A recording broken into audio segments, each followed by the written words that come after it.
அப்புறம் நம்ம பாத்தீங்கன்னா ஃபோம் பண்றோம், காயர் பண்றோம், அப்புறம் bonnell spring, pocket spring, latex, okay orthopaedic இந்த மாதிரி எல்லா டைப்பான மேட்ரஸும் ஒரு கார்பரேட்னால என்ன கொடுக்க முடியுமோ அதே குவாலிட்டியில அப்படியே நம்ம டிக்டோவா தருவோம். பிரைஸ் பாத்தீங்கன்னா நீங்க ஒரு லேட்டெக்ஸ் மேட்ரஸ் எடுத்தீங்கன்னா வெளியில போனீங்கன்னா ஒரு 80,000 90,000 நம்ம கிட்ட பாதிக்கு பாதி குவாலிட்டியும் பெஸ்டா கொடுக்குறீங்க, குவாலிட்டியும் பெஸ்டா இருக்கும், பிரைஸும் கொடுக்குறீங்க, அஃபோர்டபுளா இருக்கும் bro. நம்ம கிட்ட வாங்குற எல்லா ப்ராடக்ட்டுமே இந்தியா ஃபுல்லாவே நம்ம ஃப்ரீ டெலிவரி கொடுத்துருக்கோம். என்னங்க ஒரு துணி மாதிரி மடிச்சு எடுத்துட்டு போயிடலாம். அவ்வளவுதான் ப்ரோ. 2 டபுள் கலர்ல கொடுத்துருவோம் ஃப்ரண்ட் அண்ட் பேக்கா. ஓகே உங்களுக்கு பாத்தீங்கன்னா இது சேம் நம்ம மேட்ரஸ் மேல என்ன ஃபேப்ரிக் போடுறோமோ அதே சேம் ஃபேப்ரிக்ல நாங்க ஃபினிஷ் பண்றோம். ஓ சூப்பர், இவ்வளவு சாஃப்ட்டா இருக்குங்க. ஆமா ப்ரோ.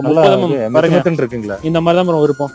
3 லேயரா போட்டு பாத்தீங்கன்னா உங்களுக்கு ஃபினிஷ் பண்ணி கொடுத்துருவோம் ப்ரோ. இது வந்து பாத்தீங்கன்னா 40+ அப்படினாலே நீங்க வந்து ஆர்த்தோபெடிக் மேட்ரஸ் தூங்குறது நல்லது. ஓகே, ஏன்னா உங்களுக்கு வந்து பேக் பெயின் இருக்கும் கண்டிப்பா. அந்த 40+னால உங்களுக்கு எல்லா ப்ராப்ளம் வருது இல்லையா? ஆமாங்க. அதனால அவங்க வந்து பாத்தீங்கன்னா எல்லாருமே வந்து 40+ ஆனவங்க எல்லாருமே இதுல தூங்குறது நல்லது. பியூர் ரப்பர் மரத்துல இருந்து வர பால் இருக்கு பாத்தீங்களா? ஆமாங்க. அந்த பால்ல இருந்து உருவாறது பியூர்லி ஆர்கானிக், 100% ஆர்கானிக். ஒரு 7 ஜோனா இருக்கறனால ஓகே